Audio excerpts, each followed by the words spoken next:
Have you ever thought about starting your own podcast? When we were trying to get this podcast off the ground, we had so many questions. How do we record an episode? Where do we find background music? How do we get our show on Apple Podcasts, Spotify, and all the other places that people like to listen? And where do we find advertisers? The answer to every one of these questions is really simple. Anchor. Anchor is a one-stop shop for recording, hosting, distributing, and monetizing your podcast.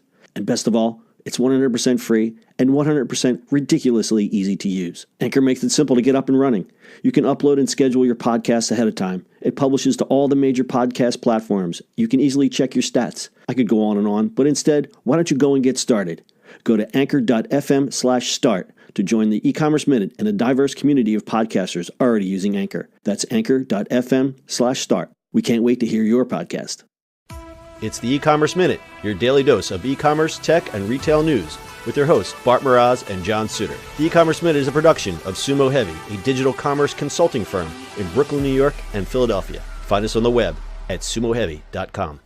It's the E-commerce Minute for April 3rd, 2018.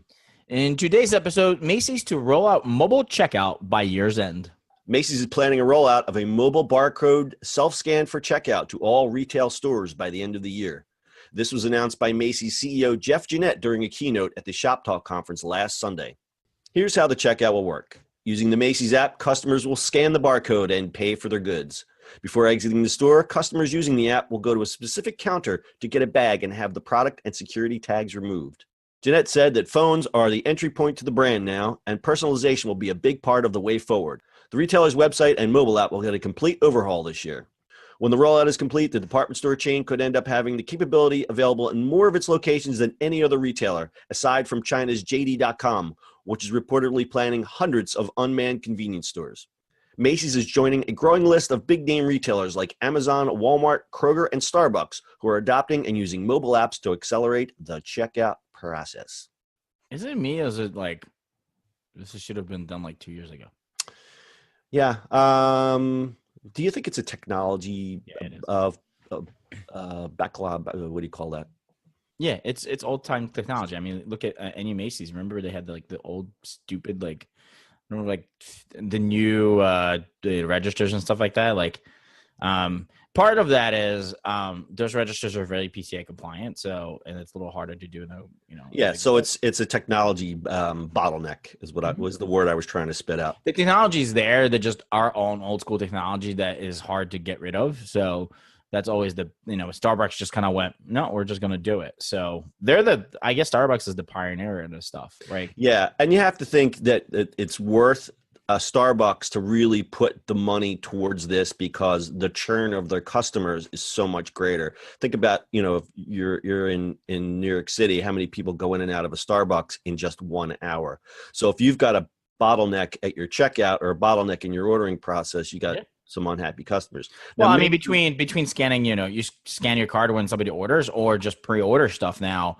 I mean, that they definitely turn around really quickly. So right. So let's apply it to the department store. While sometimes shopping in a department store is a pleasurable experience because of selection, et cetera, checking out, not so much. And especially when a retailer like Macy's is cutting back on staff. I know my last few visits to the Macy's by me before it closed, I found what I was looking for and wound up just dumping the clothes because I couldn't find anybody to take my money. Well, right. I mean, in reality, we shouldn't be talking about Starbucks. We should be really talking about Apple stores, right? Like how many times you've seen me walk in and walk out and you feel like you're stealing. You feel like you're stealing. Yeah. But absolutely. You checked out, right? It's all the little thing. nitty gritty stuff. It's it's creepy, but it makes sense. Why to find anybody if you're just going to check out and grab it, right? Yep. Yeah. I mean, it's one of it's creepy, but it's fun. It's creepy, but it's fun. It's like, and they go, hey, what can I get you? And I'm like, just want a power cord. Okay, here you go, buddy. See you later. It's like, because they know you've been there before, everything's connected. It's it's pretty crazy. So, again, I think the reason that a Macy's would do this is they're really targeting their customer towards mobile because mobile obviously connects to e-commerce. So they want to hook that customer via personalization, via mobile, in the event that, okay, Macy's has to shrink again and they start closing bricks and mortar stores. They have that customer locked in via mobile. Also, eventually what'll happen is they'll save money by having to hire less people to check you out. What I don't understand is how this mystery bag security tag counter works, but I guess that's just a detail. Mm-hmm. You know, because it's not like Apple where you can just literally just walk out the door. You still have to stop somewhere. So what happens when all the cashiers are gone and people are lining up at the bag/security counter? Right. I don't know. I don't know. Okay.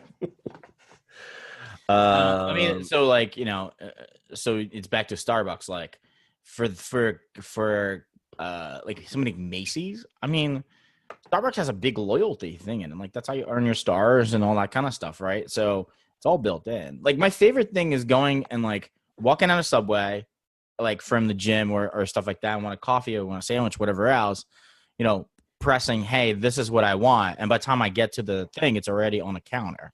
Right. And you use, you know, your stars for if you have rewards and all that kind of stuff. So, I mean, every store should have them. I mean, well, I guess Walmart is making them now. Walmart is building up their loyalty program, and I assume that Macy's is doing the same thing since they're getting very big into personalization. Yeah, you know, it's making loyal customers are going to come back. But if they come back to a crappy experience, then all your loyalty programs mean nothing. Right. All right, good one. So you got anything else? Keep up your loyalty. Be loyal. What Mark's trying to say. Yeah, that. Be loyal. All right, that's e-commerce minute for today. We'll see you on the internet tomorrow. That's it for today's show. If you like the show, do us a favor and subscribe, or leave us a review on iTunes. And don't forget, you can now listen to the e-commerce minute on your Amazon device. Just add e-commerce minute to your flash briefing. And finally, if you have a comment or suggestion, or just want to say hi, find us on social media @Sumo Heavy.